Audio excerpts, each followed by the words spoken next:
Hello everyone, welcome to all of you in Exam Guru. दोस्तों, IDBI ESO यानी कि executive का फाइनल रिजल्ट जारी हो चुका है और इस बार का जो रिजल्ट है वो आप सभी के रिटन एग्जामिनेशन एंड इंटरव्यू दोनों के मार्क्स ऐड करके जारी किए गए हैं।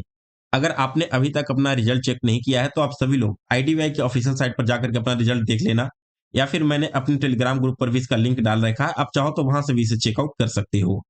नेक्स्ट दोस्तों बात करेंगे कि आप सभी के स्कोर कार्ड कब तक आएंगे, क्योंकि इससे पहले जितने भी आपके एग्जाम हुए हैं आईडीबीआई एग्जीक्यूटिव के फाइनल रिजल्ट के साथ ही आपका स्कोर कार्ड जारी कर दिया जाता था और बहुत सारे कैंडिडेट को वेटिंग लिस्ट में रखा गया है। तो वेटिंग लिस्ट में आपके सिलेक्शन के क्या चांसेस है वो भी मैं आपको इस वीडियो में बताने वाला हूँ। तो आइए एक एक करके सारे इसके प्रोसेस को समझते हैं।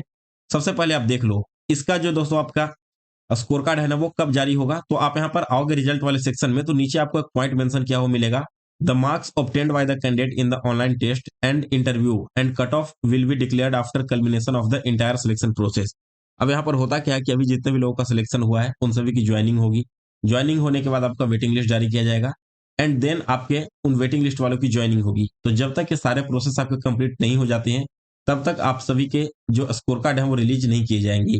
यानी कि आप मान कर चलो कि आपको लगभग 8 महीने से लेकर के 1 साल तक का टाइम यहाँ पर लग जा सकता है आपके स्कोर कार्ड को रिलीज होने में। ठीक है ना? लेकिन एक ऑप्शन है यहाँ पर आप सभी लोग अपना स्कोर कार्ड चेक कर सकते हो, वो है आपका आरटीआई। जैसा कि आपने देखा था कि लास्ट ईयर जब आईडीबीआई जैम का एग्जाम हुआ था तो उस समय भी मैंने अपना स्कोर कार्ड चेक किया था। कैसे? आरटीआई में आप सभी लोग अपना रजिस्ट्रेशन नंबर शेयर कर देना और किस रिक्रूटमेंट के बारे में पूछ रहे हो वो बता देना, तो आपके जो स्कोर कार्ड है वो आरटीआई में शो कर जाएंगे। हो सकता है कि अभी आप आरटीआई लगाओ तो आपको रिप्लाई नहीं मिले, लेकिन अभी से 20 दिन 25 दिन या फिर 1 महीना बाद रुकने के बाद आप सभी लोग आरटीआई लगाना तो डेफिनेटली आपको अपने मार्क्स यहाँ पर शो हो जाएंगे। नेक्स्ट दोस्तों देखिए बात करते हैं वेटिंग लिस्ट की। तो वेटिंग लिस्ट आता कब है? जैसे ही आपके जो सिलेक्टेड कैंडिडेट हैं उनकी ज्वाइनिंग कंप्लीट हो जाएगी, ज्वाइनिंग के 1 से 1.5 महीने के अंदर ही आपका वेटिंग लिस्ट जारी हो जाता है। ठीक है? और लगभग 2 से 3 वेटिंग लिस्ट यहाँ पर जारी किया जाता है, जैसा पिछले साल का ट्रेंड रहा है। वेटिंग लिस्ट में किसका सिलेक्शन होने का चांस है तो देख लीजिए, ये रहा आपका लास्ट ईयर का वेटिंग लिस्ट। ठीक है? आप देखोगे यहाँ पर तो जो आपके कट ऑफ है अनरिजर्व कैटेगरी के 115 है और वेटिंग लिस्ट में क्या है 102 नंबर वालों को लिया गया है। तो आपका जो अनरिजर्व कैटेगरी में वेटिंग लिस्ट में मार्क्स कम होने का चांस है वो है बहुत अच्छा होता है, क्योंकि यहाँ पर 7 से 8 मार्क्स तक आपके डाउन चले जाते हैं वेटिंग लिस्ट में।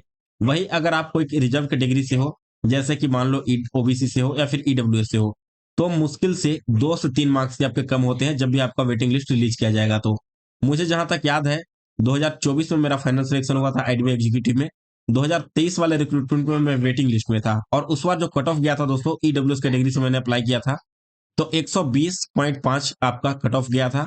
मेरे मार्क्स आए थे 115.5 और जो सिलेक्शन हुआ था फाइनल वेटिंग लिस्ट में वो हुआ था 117 मार्क्स वालों का, यानी कि 3.5 मार्क्स यहाँ पर आपके कम हुए थे जब वेटिंग लिस्ट जारी किया गया था। वहीं अरिजर्व कैटेगरी में 7 से लेकर के 9 मार्क्स जिनके कम थे उनका भी सिलेक्शन हो गया था। यानी कि यहाँ पर आप सभी लोगों ने जो अप्लाई किया है आपके अनरिजर्व कैटेगरी में 4 से 5 मार्क्स कम होंगे तो सिलेक्शन के चांसेस अच्छे हैं। बाकी रिजर्व कैटेगरी में हो तो आपका अगर 1 से 2 मार्क्स कम है तभी आप मानकर चलो कि आपका सिलेक्शन होगा। अदरवाइज अब आपको आगे आने वाले जितने भी एग्जामिनेशन है उन सभी पर फोकस कर देना चाहिए।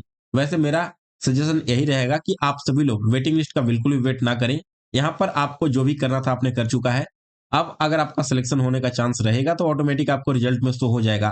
फिलहाल के लिए आपको अपकमिंग नोटिफिकेशन पर ध्यान देना चाहिए।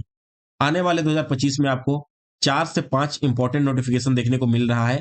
कौन-कौन से वो नोटिफिकेशन है इसके रिगार्डिंग मैं अभी जस्ट एक और वीडियो अपलोड कर रहा हूँ, तो आप सभी लोग उसमें देख लेना और अपना फोकस पूरी तरह से उसी पर लगा दो।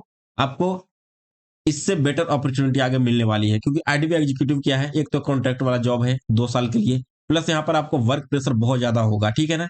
इस बात को आप मानकर चलो, क्योंकि बहुत सारे ऐसे सिलेक्टेड कैंडिडेट हैं जिनसे मेरी बात होती रहती है और उन्होंने ही बताया है कि आईडीबीआई एग्जीक्यूटिव में बहुत ज्यादा काम करवाते हैं। आपको ऑलमोस्ट सारे ऑफिसर लेवल के भी काम यहाँ पर सौंप दिए जाते हैं। तो इसके चक्कर में आप लोग को नहीं रहना है। आप एक बार कमेंट करके जरूर बता देना कि आपका सिलेक्शन यहाँ पर हुआ है फिर वेटिंग लिस्ट में हुआ है, और कोई भी डाउट या क्वेरीज आपके मन में रह जाता है इस एग्जाम के रिगार्डिंग तो आप सभी लोग उसके भी कमेंट बॉक्स में कमेंट कर देना।